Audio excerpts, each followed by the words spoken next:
My name is John Rowe, and I've been practicing family practice for 15 years in Mount Pleasant, South Carolina.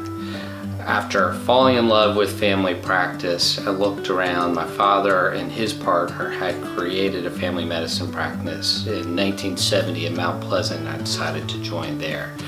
The biggest one, again, is deciding, do you want to work in your hometown where you know everybody and you're going to see them in the grocery store, or am I going to work in a town that I find attractive that I know nobody?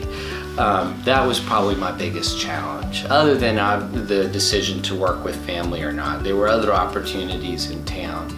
So those were some big challenges, and definitely knowing what your partners have done, what they've created, what their philosophies are, what they find are important in patient care, what they find are important in their partners is a big deciding factor for me and where I ended up.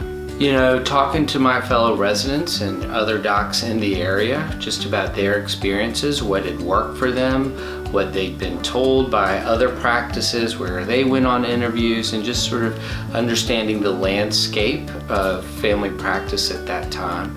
That was one of the most helpful things. You know, I did a lot of research with different online publications at that time to sort of guide me in what things I should be asking and what things were out there and what things I didn't know I needed to ask about.